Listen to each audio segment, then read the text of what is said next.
Now, while Pearl Hart may have gotten the red carpet treatment in prison and Buckskin Frank found love, others were not so lucky. When the convicts acted up, the results were swift and severe, and there were horrible forms of punishment. Huh. One was a ball and chain attached to the ankle for those who tried to escape. Another was being housed 24/7 in a small cage exposed to the elements within the prison yard. And remember, I said Yuma is like the sun, basically. Hell. Mhm. Hell on earth. So the ball and chain made it really hard for you to have that top bunk, is what I'm. That sucks. Hopefully someone was cool and let you swap. Like tradesies. You know Uh-huh. they probably weren't. They're like, no, fuck you. Nope. Get your ass up there. Good luck. They just sleep on the floor next to the Oh, bucket. man.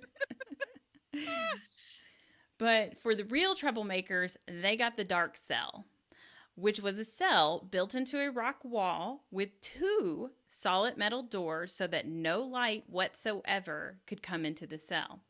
Oh. On top of that, the prisoners were placed inside of a cage that was 5 feet high and 10 feet long, and then they were chained to the cage as well.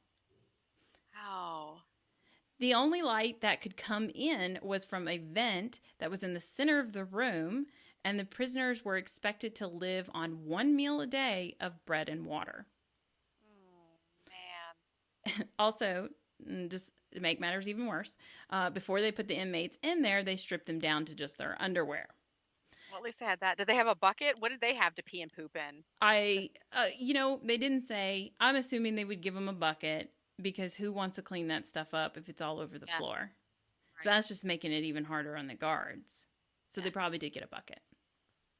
But for the ones that the inmates that the guards truly hated, people say that they would drop like snakes and scorpions down the open vents. No.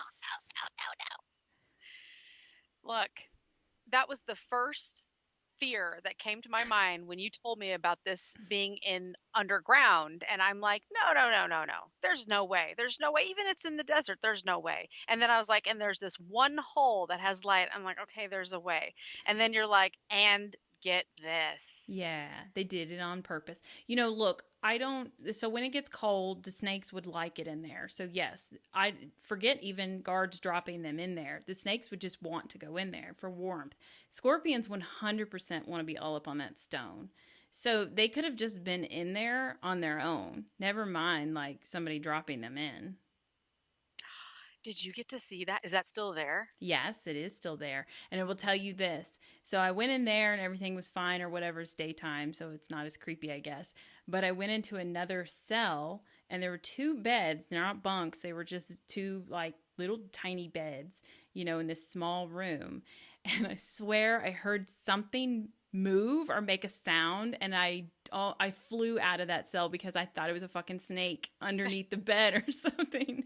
Yes, but ma'am. it was like my phone vibrated or something in my head. Yes.